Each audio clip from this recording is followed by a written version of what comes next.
state of shock is not just what happens to us when something bad happens. It's what happens to us when we lose our narrative, when we lose our story, when we become disoriented. What keeps us oriented and alert and out of shock is our history. So a period of crisis like the one we're in is a very good time to think about history, to think about continuities, to think about roots. It's a good time to place ourselves in the longer human story of struggle.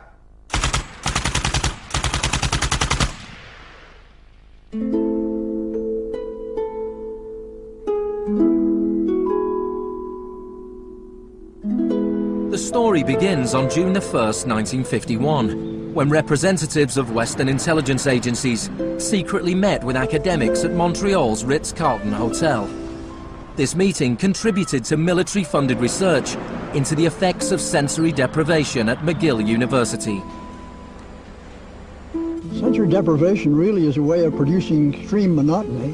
It causes loss of critical capacity, the thinking is less clear, the subject complains that he can't even daydream. And when you have college students that can't daydream, they're in a bad way. I began to think while we were doing our experiments that it's possible that something that involves physical discomfort or even pain might be more tolerable than simply the deprivation conditions that we studied. Hebb decided to stop work on the research. But I had no idea when I suggested that what a vicious weapon, potentially vicious weapon, this could be. These are the days and ours are the occasions. But experiments at McGill continued under the ambitious head of psychiatry, Dr. Ewan Cameron. What he did was much more than what we had done. We did our work strictly with the understanding that the subject could get up and walk out at any point he wished to, and some of them did. Cameron's patients were not so lucky. The Allen Memorial Institute, where he worked, began to resemble a macabre prison, where Cameron performed bizarre experiments on his psychiatric patients. Cameron wanted to de-pattern or wipe clean his patient's mind, so he could rebuild them from a blank slate. Janine Huard was a young mother of 4, suffering from postnatal depression. I used to shiver when they told me about, you're going to get a shock treatment tomorrow. I used to shiver. I was so scared of it.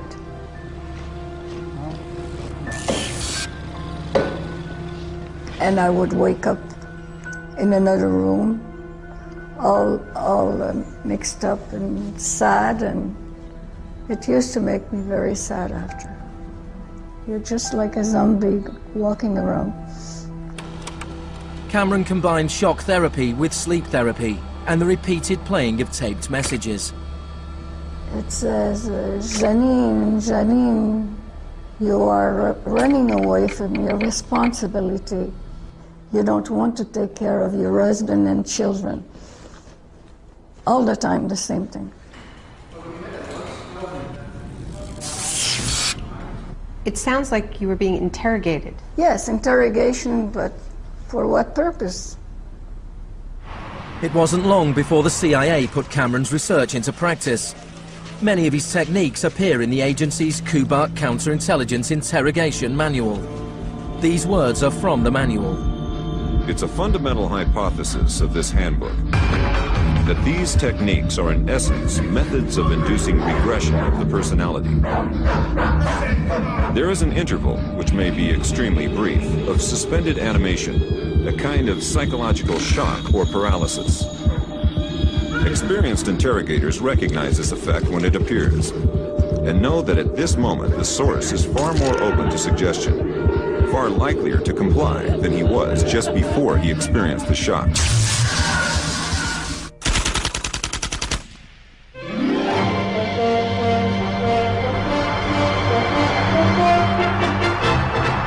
At the same time as Ewan Cameron was conducting his experiments in Montreal, an exponent of another kind of shock was working not so far away. Milton Friedman was teaching economics at the University of Chicago. He believed economic shock therapy could encourage societies to accept a purer form of deregulated capitalism. In October 2008, in the midst of the biggest financial crisis since 1929, Naomi Klein went to the University of Chicago to talk about Milton Friedman. When Milton Friedman turned 90, the Bush White House held a birthday party for him. And everyone made speeches, including George Bush. But there was a really good speech that was given by Donald Rumsfeld.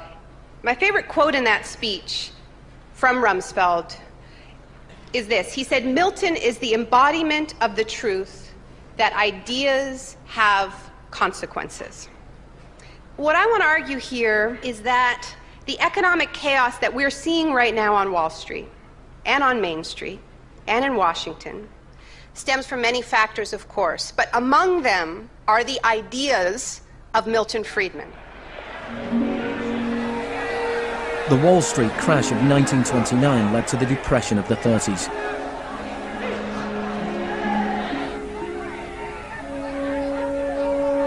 Central to Friedman's thesis was his opposition to the New Deal, announced by President Franklin Roosevelt in his inaugural speech. Our greatest primary task is to put people to work. This is no unsolvable problem if we face it wisely and courageously. Let me assert my firm belief that the only thing we have to fear is fear itself. Influenced by the economist John Maynard Keynes, Roosevelt started a program of public employment to get people back to work. Today, depression is a fading memory. Millions of men and women have found employment, and with it confidence and hope. It wasn't that simple. The Depression lasted into World War II. But after the war, the Marshall Plan spread Keynes's model of government regulation and intervention to Europe.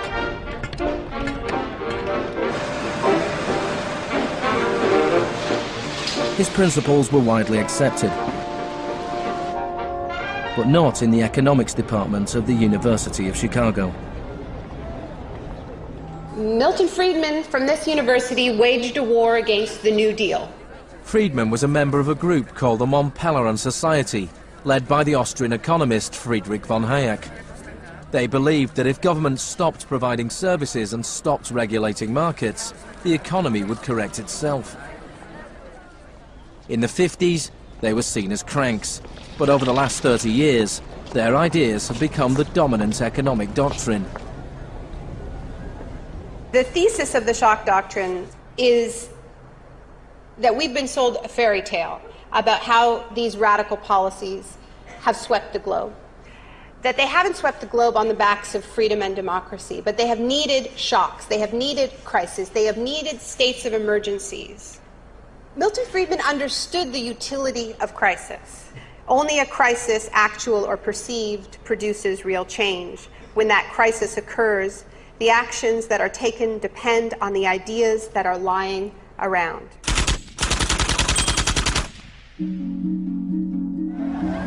It was in Chile that Friedman's disciples first learned how to exploit a large-scale shock or crisis. Usually the official storytellers of neoliberalism, the official publicists, don't even mention Chile. They start the story with Thatcher and Reagan because it's much more flattering that way. In the 50s and 60s, Chile's progressive developmental policies were a beacon in the region. The government invested in health, education and industry. American corporations were worried their investments would suffer. In response, the US State Department began sponsoring students from Chile and the rest of South America to study free market economics with Milton Friedman. The University of Chicago had a joint arrangement with the Catholic University of Chile, under which a great many Chilean students came to the University of Chicago, were trained by us and received PhDs. These students went back and taught in Chile. The Catholic University Economics Department in Santiago became a little Chicago school. Arnold Harberger, the economist in charge of the program, described himself as a seriously dedicated missionary. In 1970, Salvador Allende's Popular Unity government won the election on a platform of nationalization of large sectors of the economy. Chile's phone company was majority owned by the US corporation ITT.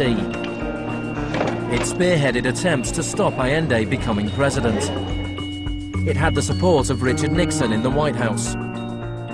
I was not there, but I can tell you what we now know to be a fact. He ordered the CIA to prevent Allende from assuming the presidency. And indeed, they tried to get me to lean on the Chilean military right after Allende was elected. Despite the efforts of the CIA, Allende was sworn in as president.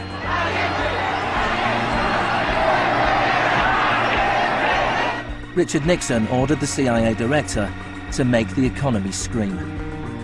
Señor Nixon es presidente de Estados Unidos y yo soy presidente de Chile. Yo no tendré un término despectivo contra el señor Nixon mientras el señor Nixon respete al presidente de Chile.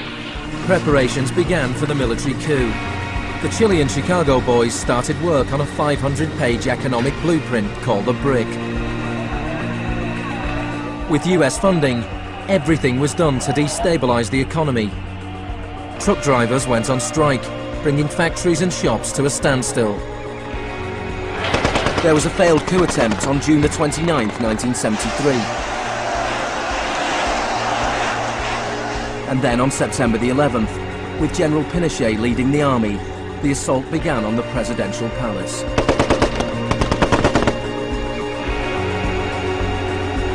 Chile had enjoyed 41 years of uninterrupted, peaceful democratic rule. Now it was being violently overthrown.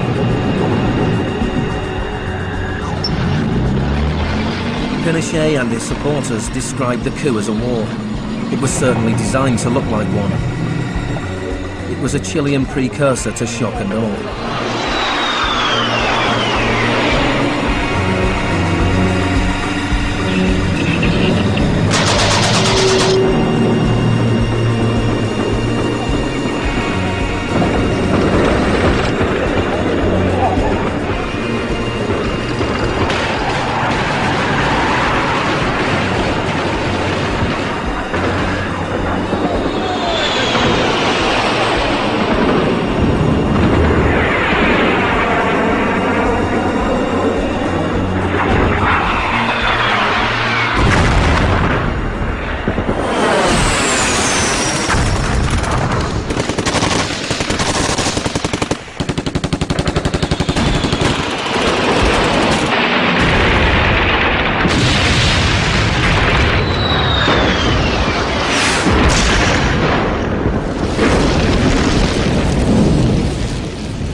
Fuerzas Armadas y de Orden, solo bajo la inspiración patriótica de sacar al país del caos que en forma aguda lo estaba precipitando el gobierno marxista de Salvador Allende.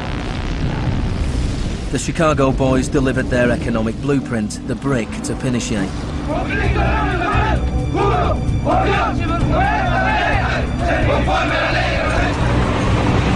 In the days that followed, more than 13,000 opponents were arrested and imprisoned.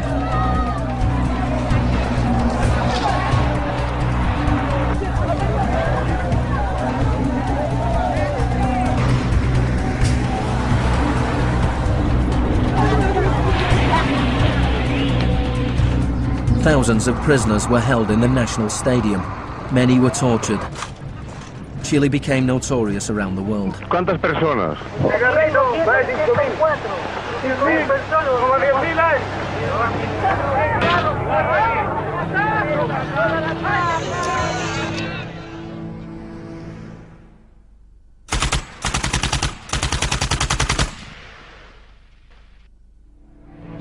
At the beginning of November, 5,000 prisoners were released. The 900 they left behind were transferred to other detention centres.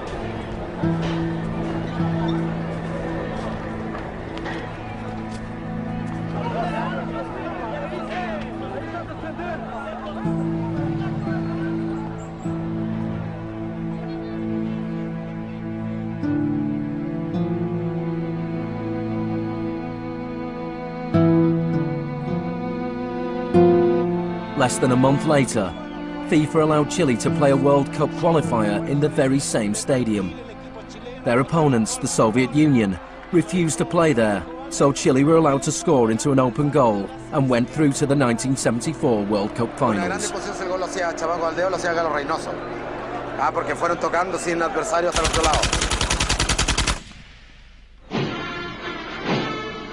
With the population in shock, Pinochet imposed the policies recommended by the Chicago Boys. Removal of price controls, the sale of state companies, the removal of import barriers and cuts to government expenditure. Friedman later openly acknowledged the importance of the Chilean experiment. Here was the first case in which you had a movement toward communism, which was replaced by a movement toward free markets. It didn't work. A year later, inflation was 375% per year, the highest in the world. So in March 1975, Arnold Harberger and Milton Friedman flew into Santiago. He used a phrase that had never before been used in a real-world economic crisis. He called for shock treatment. He said that he was like a doctor that was going to help a country that was suffering an epidemic, and he was simply prescribing the medicine. Friedman wrote that General Pinochet was sympathetically attracted to the idea of a shock treatment, but was clearly distressed at the temporary unemployment it might cause.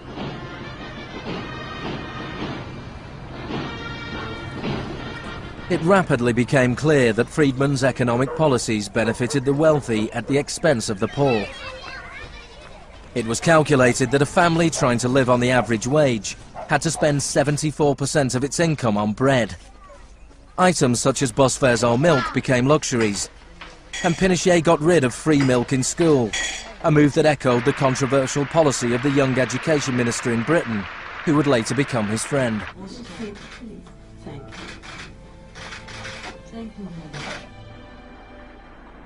In order to enforce these economic policies, there had to be an enemy to fear. Tampoco creo yo que se haya triunfado totalmente sobre el marxismo. El marxismo es como un fantasma. Cuesta mucho tomarlo. Mejor dicho, no se puede tomar.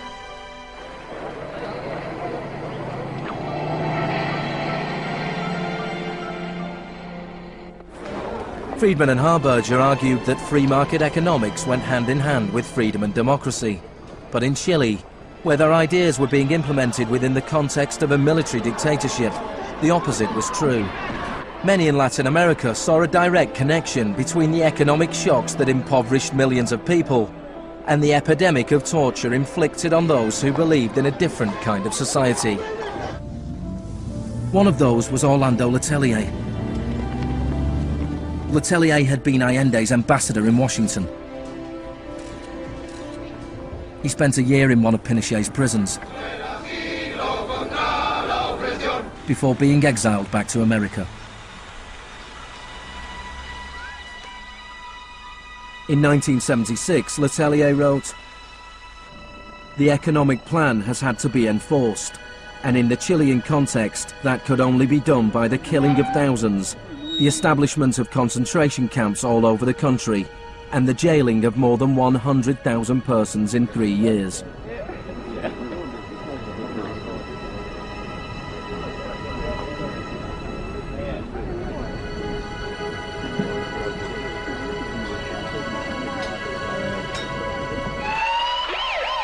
Less than a month later, Letelier was killed by a car bomb.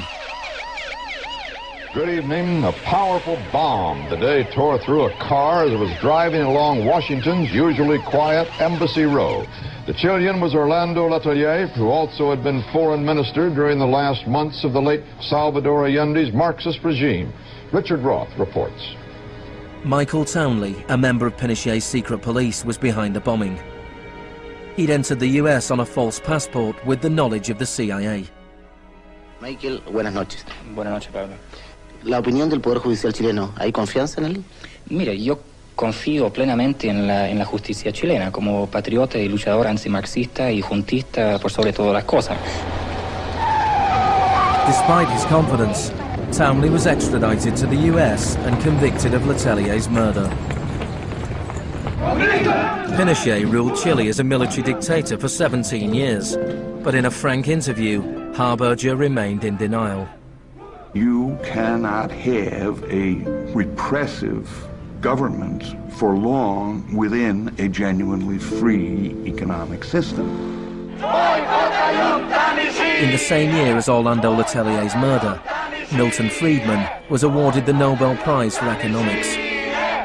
You know, you people have such a distorted idea of what went on. Let me tell you some facts. Number one, I was offered 2 honorary degrees by universities in Chile before I went down. I refused to take them because those universities were being supported in part by public funds, and I did not want to appear in any way to provide any support to the political system in Chile. I'm not a representative of Chile. I'm not an advisor to Chile. I have no commitments to the government of Chile.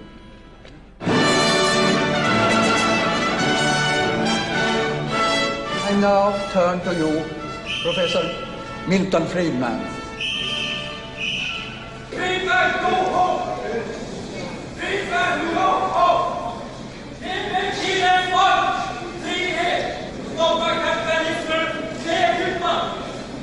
I am very sorry for this incident. It could have been worse.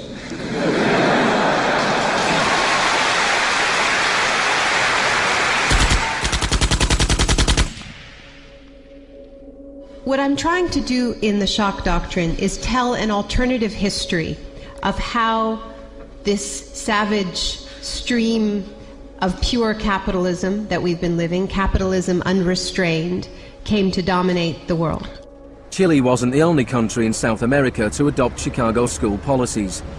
Friedman's disciples held key positions in Brazil and advised the government of Uruguay. Then on March the 24th, 1976, a military coup overturned the government of Isabel Perón in Argentina. A junta of 3 generals took over the country, led by General Videla. Chicago boys landed key economic posts in the military government. They seized the opportunity for major economic and social re-engineering. And within a year of the coup, wages lost 40% of their value, factories closed, poverty spiraled. Just as in Chile, people had to be terrorized into accepting these economic policies. Videla learnt from Pinochet's experience. He adopted the tactic of disappearing people.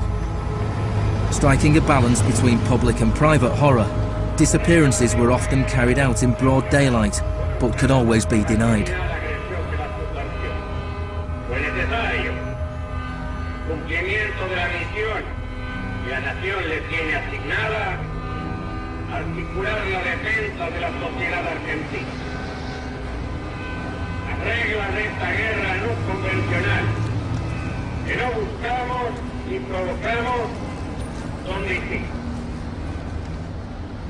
Many of the techniques used by the Chilean and Argentinian military had been learnt in the US-run School of the Americas. Torture techniques taught, from rape to derobing to torture with pointed objects, breaking of extremities, poking eyes out, branding. In Latin America, there are various regimes which at the moment are abusing human rights. Political murder, torture, deportations, imprisonment without trial, using the techniques they may have learned in this establishment. You may be right. If you can say that the skills which we've taught here have been applied, I can't deny that.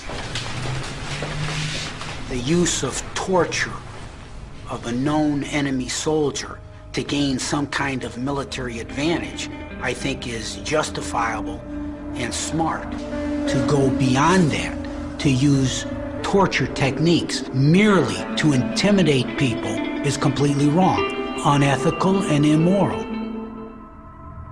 But in Argentina and Chile, these techniques were not used just on soldiers or terrorists. They were used on students and union members.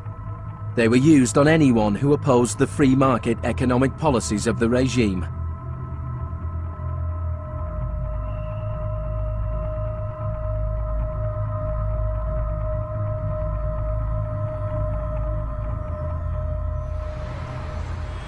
In 1978, the Argentine junta hosted the World Cup. The final was played in the stadium less than a mile away from the biggest detention camp in the country, where thousands of prisoners were held in torture chambers. Decir que con los goles, con el grito de gol, se tapaba la voz de los secuestrados, los gritos de los secuestrados era una realidad. Organización extraordinaria, miles y miles de banderas, miles y miles de gargantas enronquecidas, 25 millones de argentinos que tienen un solo color, el celeste y blanco. El fútbol ha hecho el milagro del país, de este país maravilloso que nos siguen atacando a aquellos. And Argentina took their terror regime one step further than Chile. Among the disappeared were hundreds of pregnant women, women who were allowed to give birth before being murdered. De todas aquellas mujeres que estaban embarazadas, les permitieron tener a sus hijos para una vez que nacieran sacárselos. Y eso sucedió con 500. Yo soy uno de esos 500. Those children, many of whom were raised by families connected to the military, were a powerful reminder of the junta's project to re-engineer an entire society.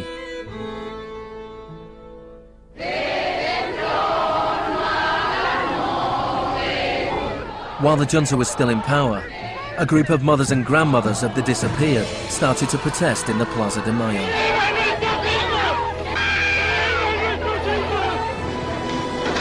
They turned detective, searching for the disappeared children. After the junta collapsed, some were found and reunited with their families. Occasionally they found remains. Mostly they found nothing.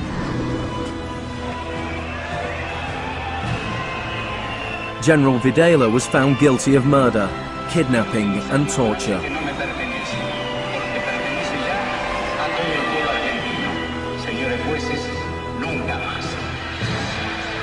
He was sentenced to life in prison.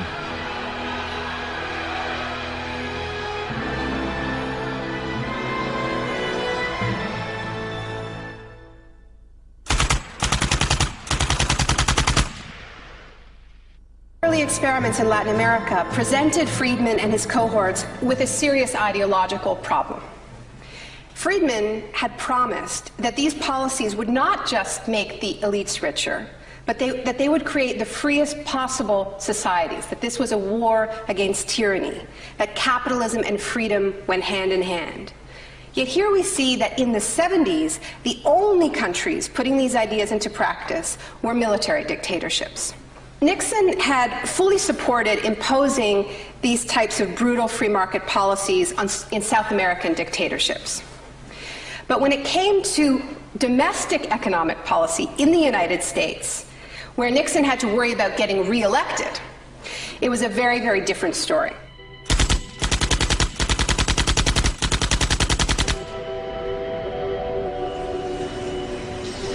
Friedman enjoyed a friendly relationship with Nixon. Several of his Chicago school colleagues and disciples were recruited to work for the government. Donald Rumsfeld was one of them. So help me God. Congratulations. Thanks. But in 1971, with the economy in a slump, Nixon turned his back on Friedman's ideas and imposed a wage and price control policy. He put Rumsfeld in charge. Which is essentially a problem of supply and demand.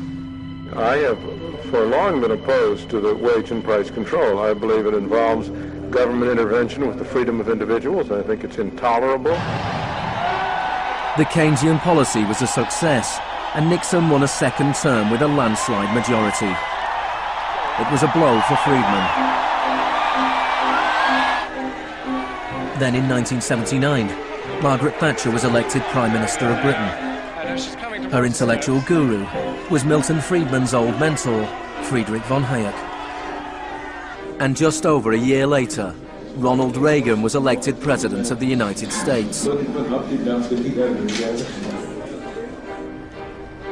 Both Britain and America were now ruled by unabashed Freemanites. Margaret Thatcher's program when she came in had 4 planks.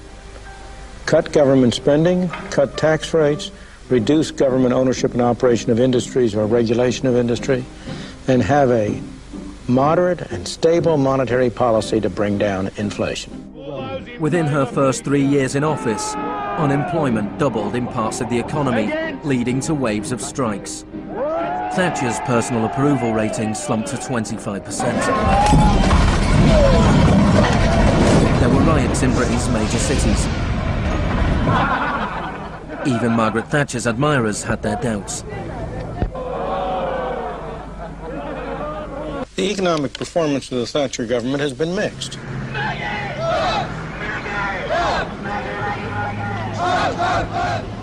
To those waiting with bated breath for that favorite media catchphrase, the U-turn, I have only one thing to say. U-turn if you want to.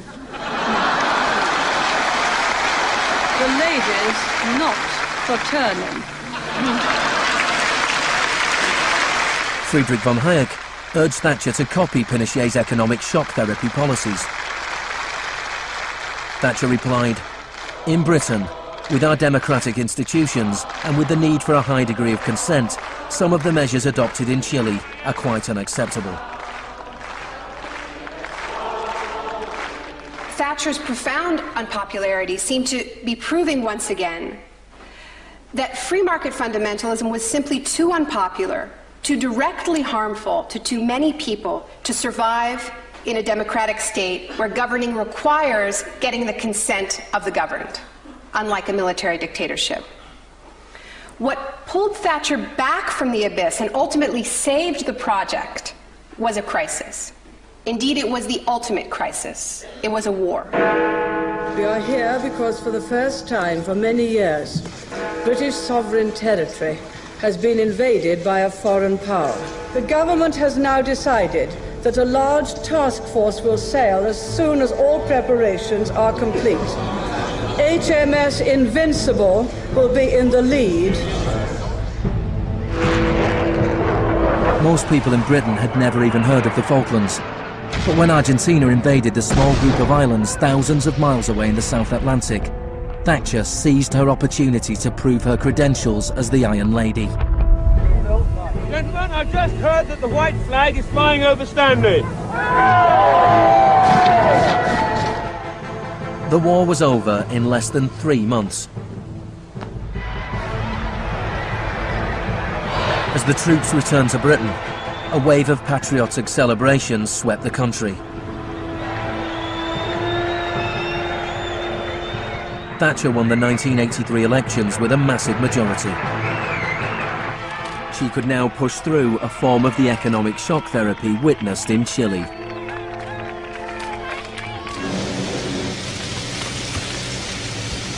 The most powerful union in Britain was the National Union of Mine Workers. When the National Coal Board tried to close pits down, the miners went on strike. Parts of central London are brought to a halt as thousands of miners and sympathizers march through the city in support of the miners' strike. It's Britain's longest and most bitter since 1926, and the most expensive ever. The strike lasted almost a year. Thatcher used every means at her disposal to destroy the union.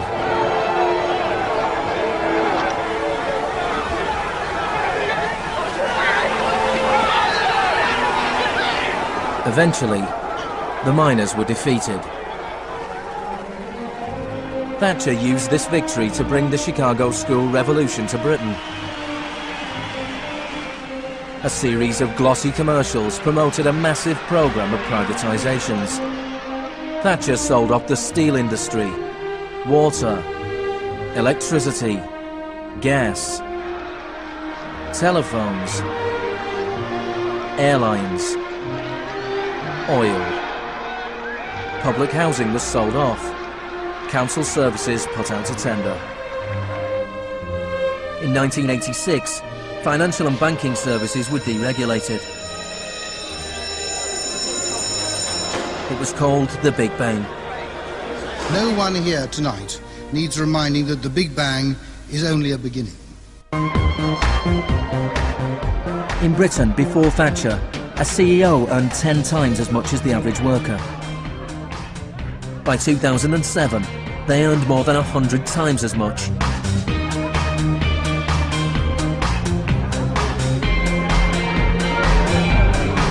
In the US before Reagan, CEOs earned 43 times as much as the average worker. By 2005, they earned more than 400 times as much. Friedman openly acknowledged the importance of Thatcher and Reagan in the spreading of Chicago school policies around the world. The coincidence of Thatcher and Reagan having been in office at the same time was enormously important for the public acceptance worldwide of a different approach to economic and monetary policy. Thank you very much. What I'm describing now is a plan and a hope for the long term. The march of freedom and democracy, which will leave Marxism, Leninism on the ash heap of history as it has left other tyrannies which stifle the freedom and muzzle the self-expression of the people.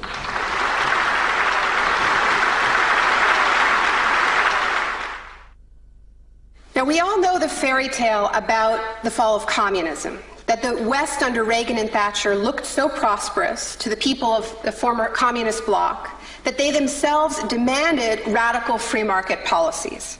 Now, this really is a fairy tale.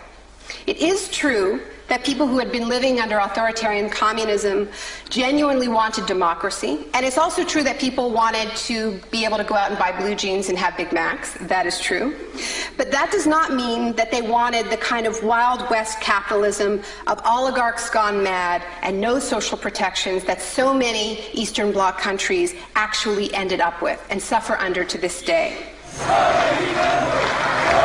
Thatcher had done everything she could to break the power of the unions in Britain, but in 1988 she went to Poland to show her support for the workers' union Solidarity. How do you see the process from where you are now to where you want to be? Strikes in Poland led to Solidarity being allowed to contest a general election in June 1989. This triggered a wave of demonstrations throughout Eastern Europe.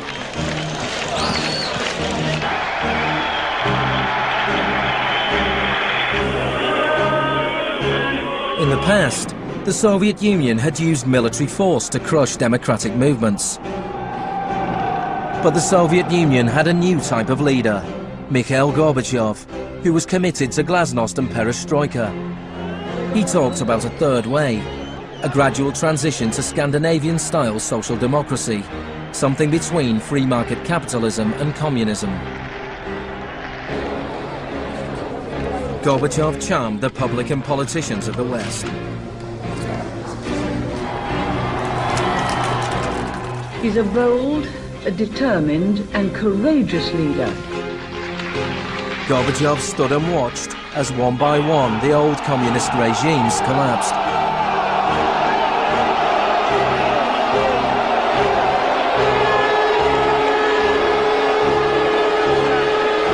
At the end of the year, the most famous symbol of the division of Europe came tumbling down.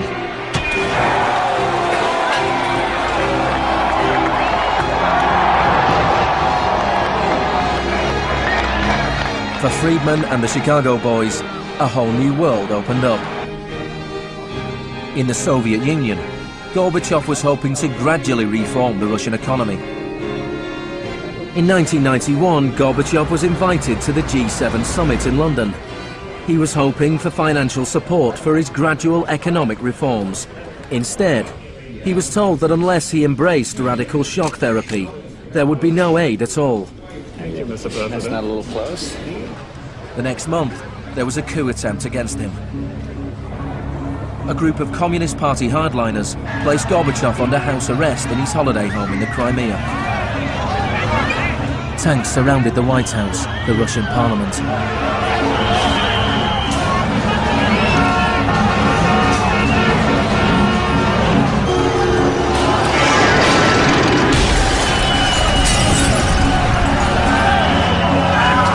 Amid the chaos of street clashes, it was obvious that to reinforce their position, the hardliners would have to resort to violence. Such action between the people and the security forces has not been seen since the early days of the Russian Revolution. By dawn this morning, amid a sea of debris, it was becoming clear that the coup was disintegrating.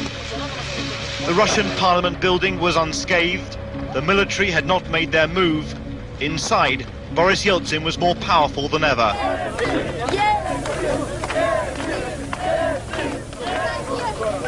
This was Yeltsin's finest hour.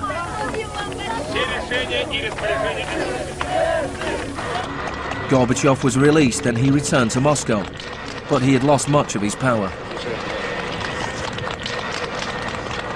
Я выражаю признательность за принципиальную позицию россиянам, президенту России Борису Николаевичу Ельцину.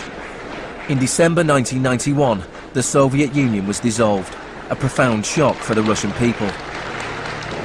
Yeltsin was now in charge of economic policy for the Russian Federation. The free market came to Russia. There was chaos.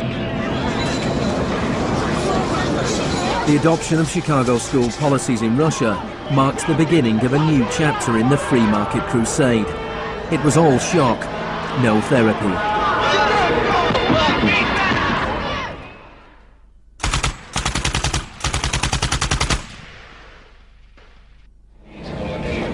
Despite the public efforts to promote popular capitalism, the reality was a small handful of businessmen made vast fortunes.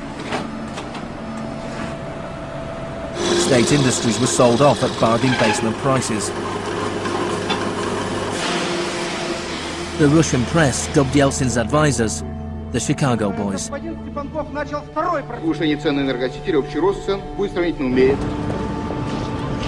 Yeltsin's shock therapy meant that in 1992, the average Russian consumed 40% less than in 1991. A third of Russians fell below the poverty line, and wages weren't paid for months.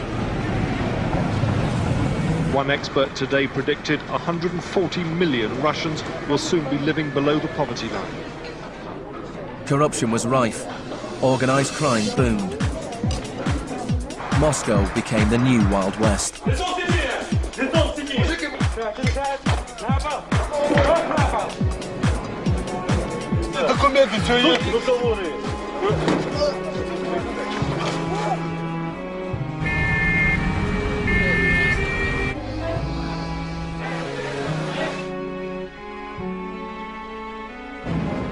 The majority of Russians opposed the Chicago Boys' radical vision for their country.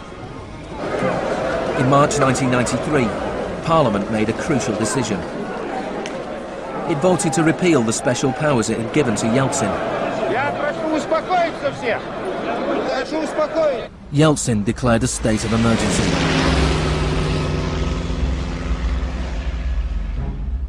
The Constitutional Court ruled that it was illegal.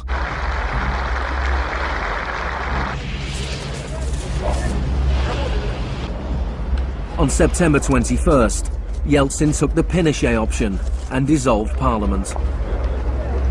Сегодняшнего дня прерывается осуществление законодательной, распорядительной и контрольной функций съезда народных депутатов. The West threw its weight behind Yeltsin. We feel that Boris Yeltsin is the best hope for democracy in Russia. 2 days later, Parliament voted to impeach Yeltsin by 636 votes to 2. Thousands of supporters of the Parliament gathered outside the White House and marched on the television station.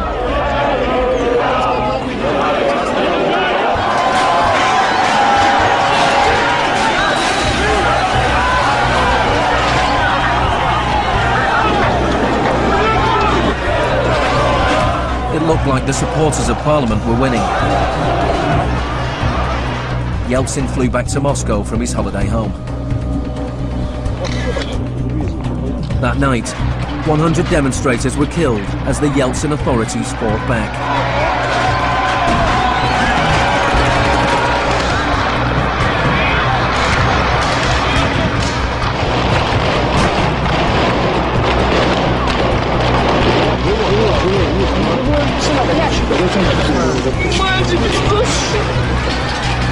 On the 4th of October, he ordered troops to storm the White House, shelling the very building he had defended 2 years earlier. Они убийцы, ты понимаешь или нет?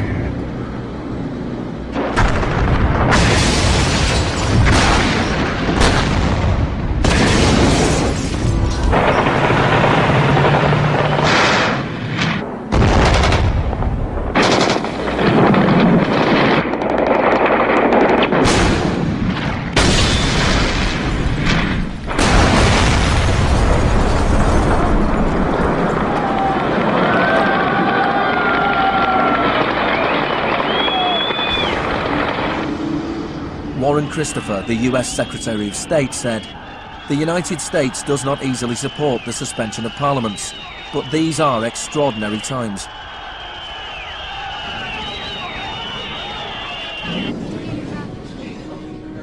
Yeltsin now had absolute power. With the advice of his Chicago boys, he ruled through a form of crony capitalism. Even more state industries were sold off, creating a new class of billionaire businessmen with huge political influence, the oligarchs.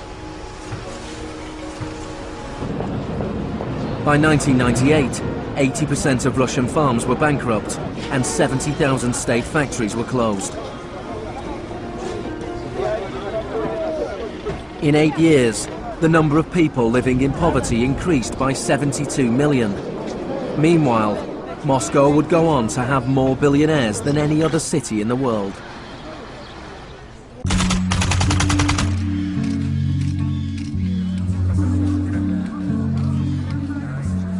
Good afternoon, thank you for coming. Today it is my honor to announce that I'm submitting the name of Donald Rumsfeld to be Secretary of Defense. I look forward to serving our country again. Rumsfeld had been Secretary of Defense before under Gerald Ford. Then, the enemy we were supposed to fear was the Soviet Union. I'm not saying with certainty that the Russians are coming. I'm saying the trends are here. I'm not saying the Russians are 10 feet tall. I'm saying they used to be 5'3", they're now 5'9.5", and they're growing. Now there was a new enemy closer to home. On September the 10th, 2001, Rumsfeld made a speech laying out his plans to privatize much of the US military. Milton Friedman would have been proud. He said, "The topic today is an adversary that poses a threat. A serious threat to the security of the United States of America. This adversary is one of the world's last bastions of central planning. It governs by dictating 5-year plans. Perhaps this adversary sounds like the former Soviet Union, but that enemy is gone. This adversary is closer to home. It's the Pentagon bureaucracy. Today, we declare war on bureaucracy." The next day, American Airlines Flight 77 crashed into the Pentagon, killing 184 people.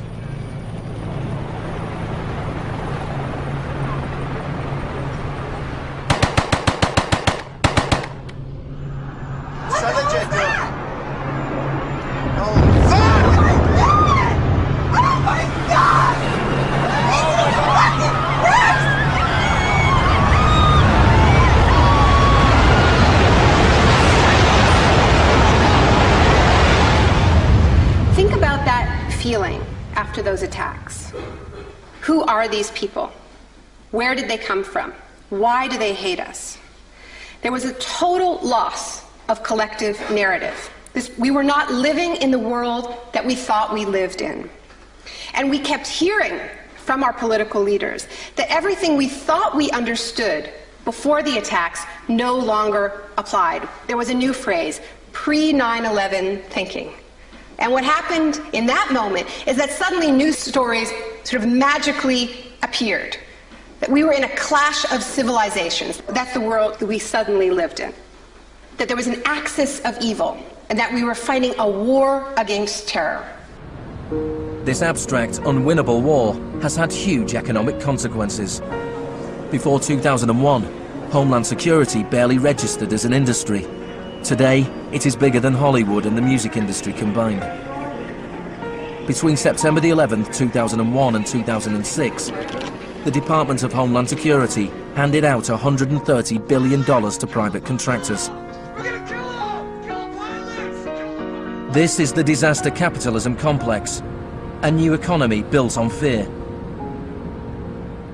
This will be a monumental struggle of good versus evil. The best defense against terror is a global offensive against terror, wherever it might be found. The first phase of this war was the bombing of Afghanistan.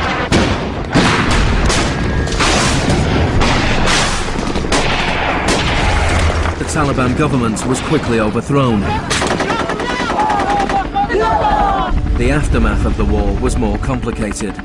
Our fight against terrorism began in Afghanistan, but it will not end there. We're primarily looking at detainees that we can use. We're collecting intelligence.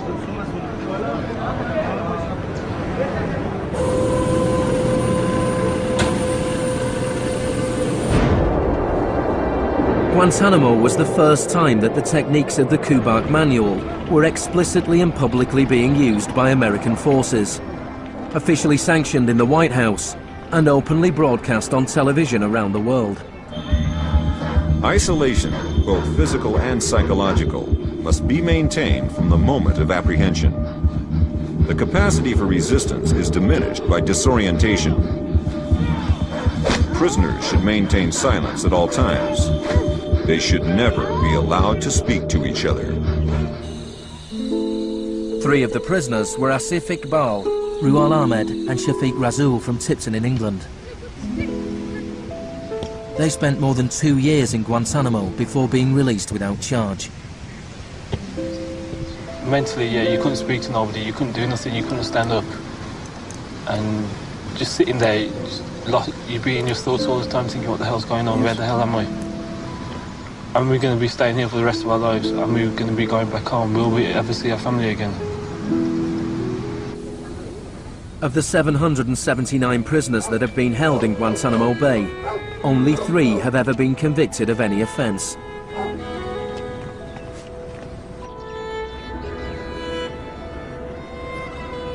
Well, the only thing I know for certain is that these are bad people.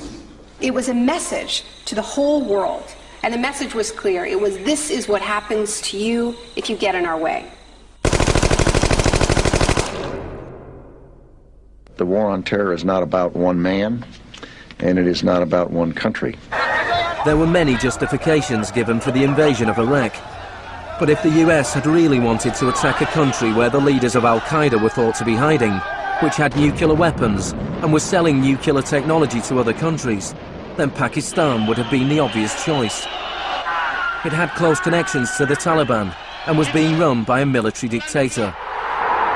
Instead, George Bush chose to target Iraq, a country with the 3rd largest oil reserves in the world.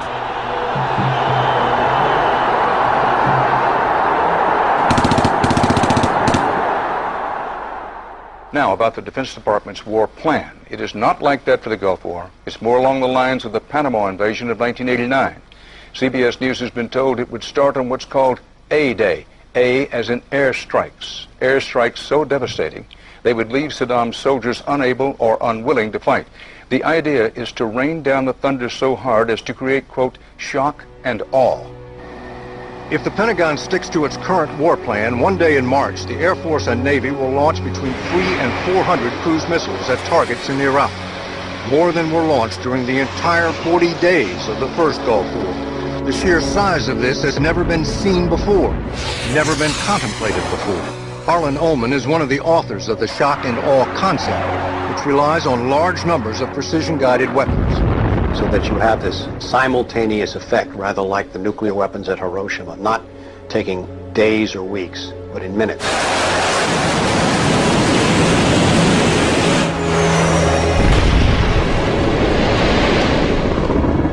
You also take the city down. By that I mean you get rid of their power, their water, and you begin this relentless campaign to wear them down so that 2, 3, 4, 5 days they are physically, emotionally, and psychologically exhausted.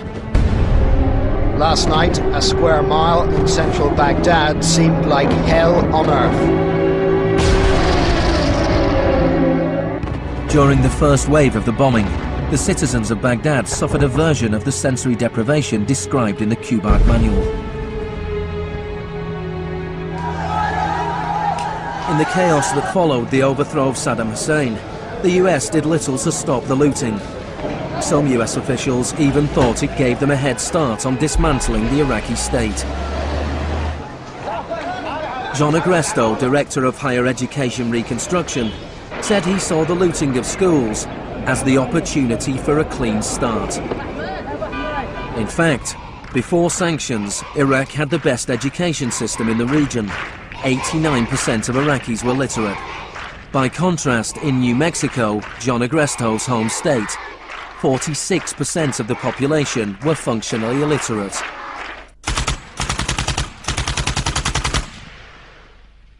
In Iraq, you had three distinct forms of shock that were all working together and reinforcing each other.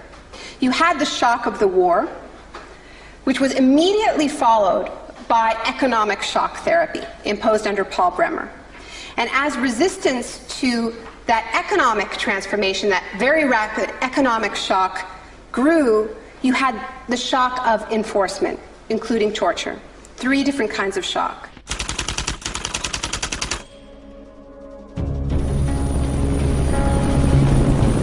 In May 2003, Paul Bremer was appointed US envoy to Iraq.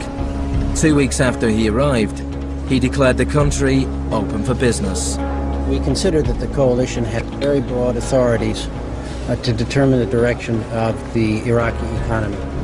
Bremer knew little of Iraq, but he knew about disaster capitalism.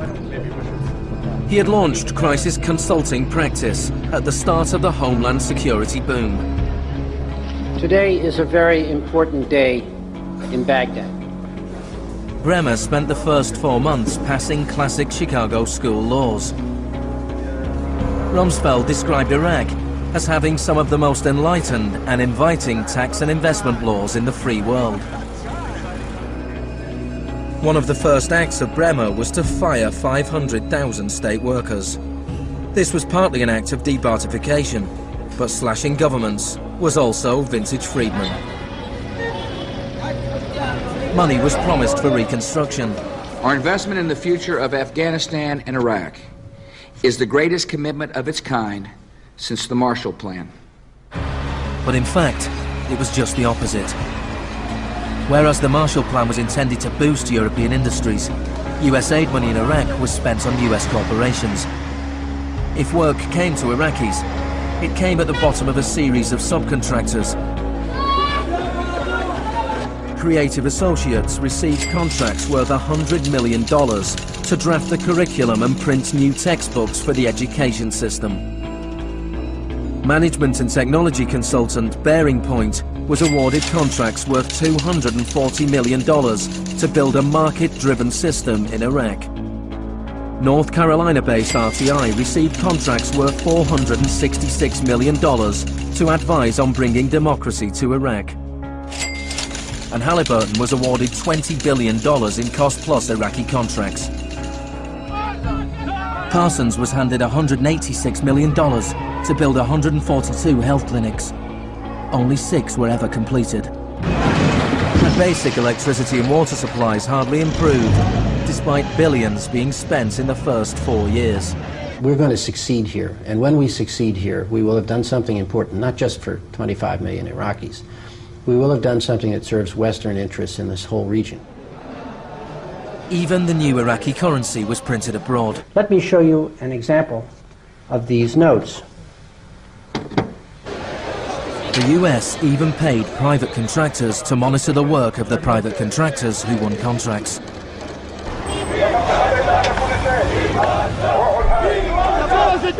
I was in Baghdad in 2004, and this is the period when bombs started to go off regularly in Baghdad. In fact, the night that I arrived, a bomb went off very near our hotel.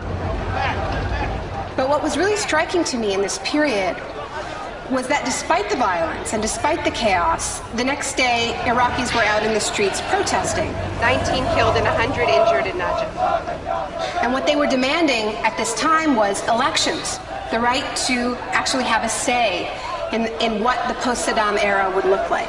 Now, in the early days of the occupation, the protests were peaceful, but as time went on, and the protests didn't have an effect, more and more Iraqis joined the armed resistance.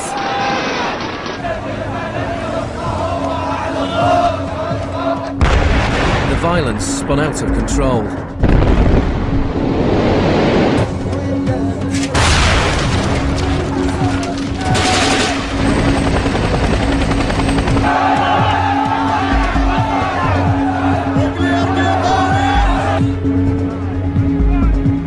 As in South America 3 decades earlier, bodies were often dumped by the roadside as a warning to others. These were Iraq's disappeared.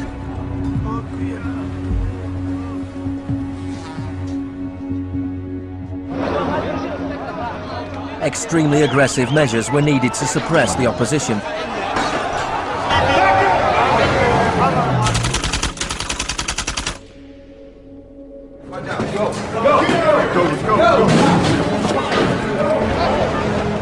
The first 3.5 years of the occupation, 61,500 Iraqis were captured. By spring 2007, 19,000 remained in custody. In prison, they were interrogated using techniques that could be traced to those devised by the CIA from Ewan Cameron's experiments in the 50s.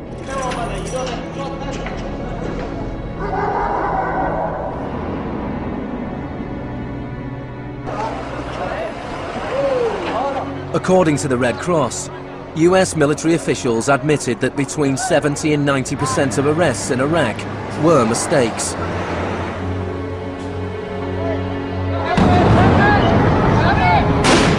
The chaos in Iraq seems like a defeat for shock therapy. But in Iraq, disaster capitalism moved on. Now the disaster itself provided the opportunity for profit.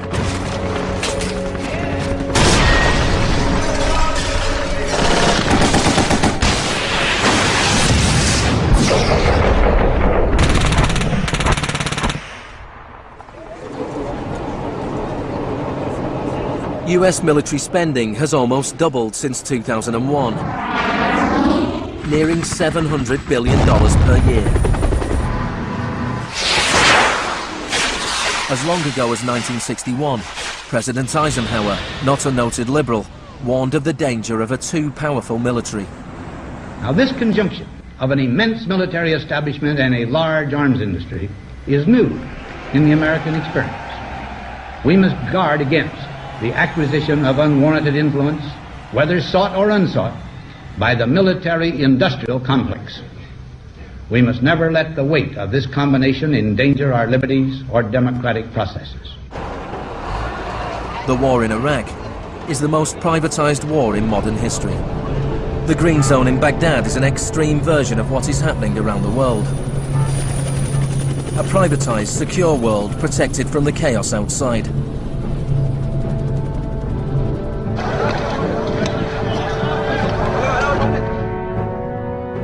In 1991, in the First Gulf War, for every 100 soldiers there was one military contractor. In 2003, at the beginning of the war in Iraq, for every 100 soldiers there were 10 contractors. By 2006, for every 100 soldiers there were 33 contractors. A year later, for every 100 soldiers there were 70 contractors.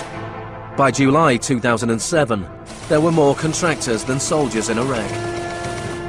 This was going beyond what even Milton Friedman had dared to hope. The only things I would not denationalize are the armed forces, the courts, and some of your roads and highways. One of the most high-profile contractors was Blackwater USA. During the April 2004 uprising in Najaf, Blackwater assumed command over US Marines.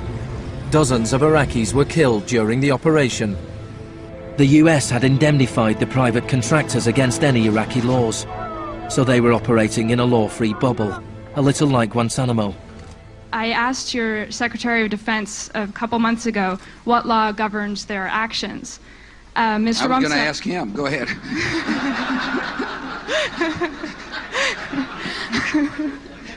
Help. Well, I was hoping...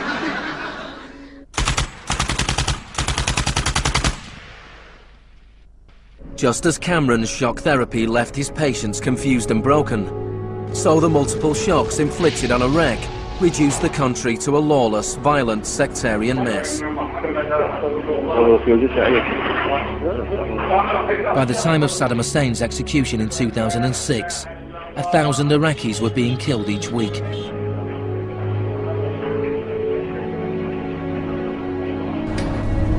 By April 2007, the United Nations High Commission for Refugees estimated 4 million people had had to leave their homes. Hundreds of thousands of Iraqis had died. I think the historians will write very clearly that we did a great and noble thing here.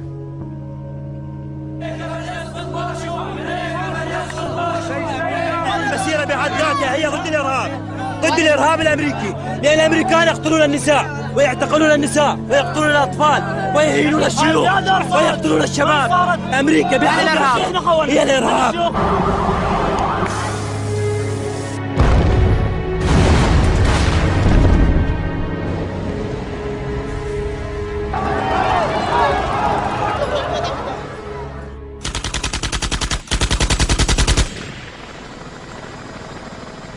When Hurricane Katrina hit New Orleans in August 2005, the world was shocked to witness a sort of disaster apartheid. The economically secure drove out of town, while tens of thousands of the vulnerable were stranded with little or no help from the state.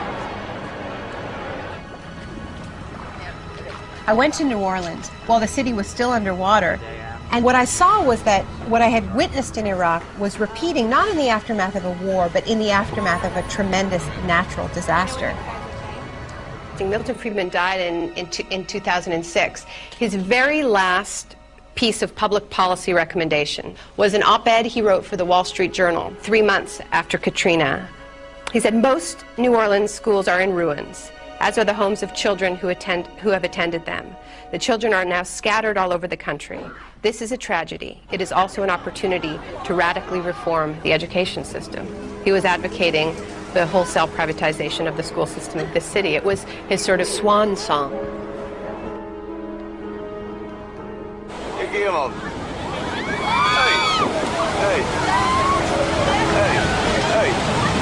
I'd witnessed a similar process in Sri Lanka in the aftermath of the 2004 tsunami.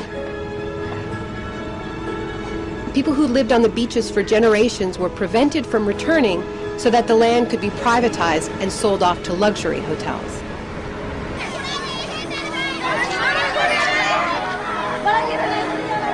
And this is exactly what I mean by the shock doctrine, the systematic raiding of the public sphere in the aftermath of a disaster. When people are too focused on the emergency, on their daily concerns, to protect their interests.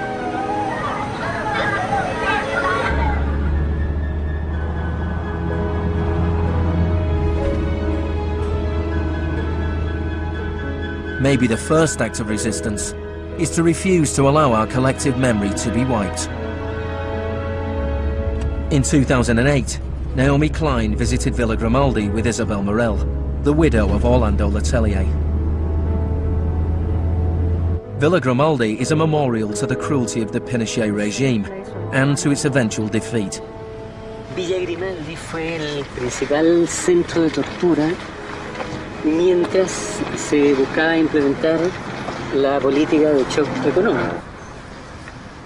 Esta es la que tú señalas en el libro como las casas de uno por uno donde estaban los detenidos en Villa Grimaldi.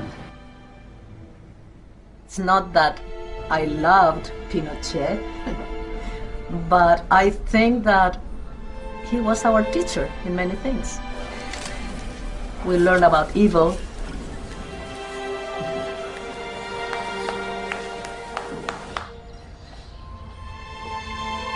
In 1998, Pinochet was arrested while he was in London. His old ally, Margaret Thatcher, stood by his side. I know how much we owe to you.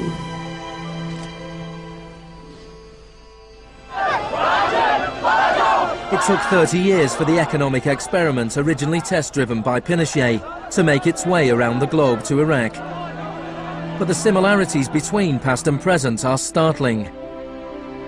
between Pinochet's concentration camps and Bush's Guantanamo detention center, between the disappeared in Chile and those in Iraq, between the experiments of Ewan Cameron and the torture meted out on the prisoners of Abu Ghraib.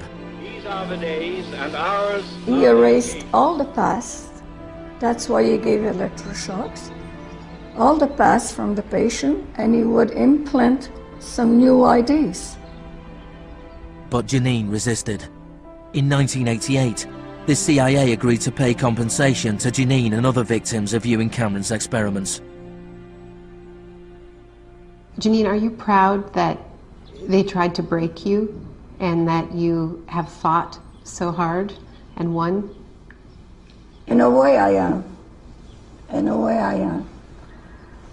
Because I must have some willpower seeds in me. It is very, very hard to fight a government. People would tell me, Janine, you don't fight a government. What's the matter with you? They're too big. But I had faith that we would win.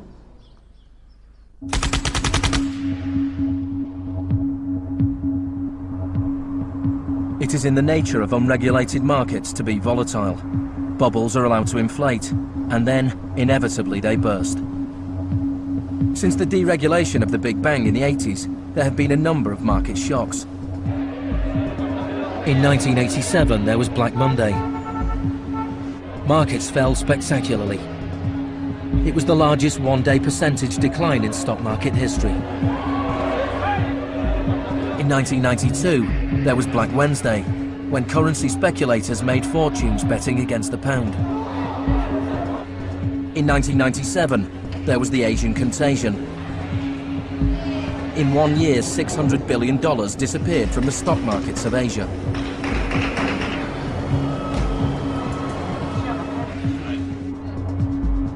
And then, in September 2008, the financial markets imploded.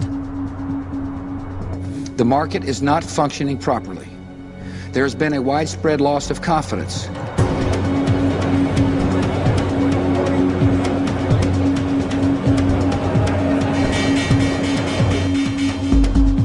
On September the 15th, Lehman Brothers filed for Chapter 11 bankruptcy protection. Yet only 1 week later, it was announced that workers at their New York office would share $2.5 billion in bonuses. It is estimated that Wall Street firms paid $18.4 billion in bonuses last year, the year of the crash. Despite the torrent of populist rhetoric about taking on the fat cats and standing up for the little guy and saving Main Street, not Wall Street, we are witnessing a transfer of wealth of unfathomable size.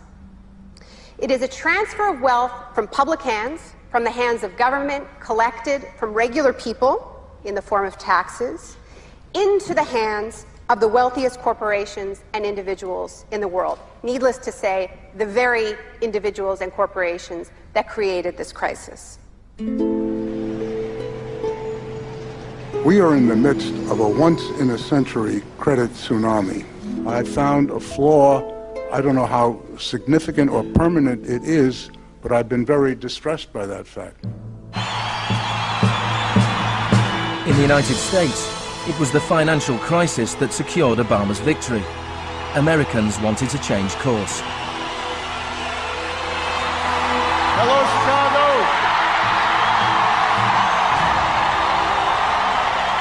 This crisis is clearly understood by almost everyone as being the direct result of this particular ideology of deregulation and privatization. The scale of the crisis offers the hope of change. The shock doctrine as a strategy relies on us not knowing about it for it to work. And what I find most hopeful about the current economic crisis is that this tactic is getting tired, because that element of surprise is no longer there. We're on to them, and it's not working. We're becoming shock resistant. The last time the world suffered a financial crisis as severe as this, people turned to the Keynesian policies of the New Deal. Let me assert my firm belief that the only thing we have to fear is fear itself.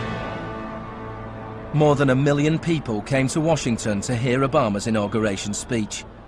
Many journalists made comparisons with FDR. Now, there's been a lot of talk recently about comparing Obama to Franklin Delano Roosevelt. So I want to talk a little bit about FDR, because there's a great FDR story, and it could be an apocryphal one, about when he would be visited by some progressive organization or a union, and they would be proposing some new progressive policy that they wanted to be part of the New Deal. And he would hear them out, and he would listen to them, and then at the end he would say, "Now go out there and make me do it." And they did. In 1937, which was a pivotal year for the New Deal, do you know how many strikes there were in this country? 4,740 strikes, lasting an average of 20 days.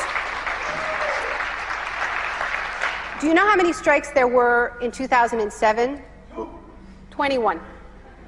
Now, the other reason to remember this history of struggle is that it tells us something very important, something that we need to remember at this moment when so much is at stake. It teaches us that if we want responses to this economic crisis that leave us with a world that is healthier, that is more just, that is more peaceful, we are going to have to go out there and make them do it. Thank you.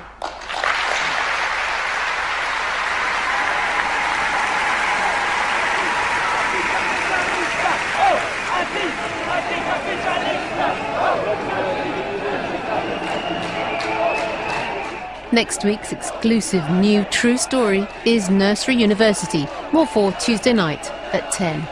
And stay with us for the story of the rise and downfall of Enron, the smartest guys in the room.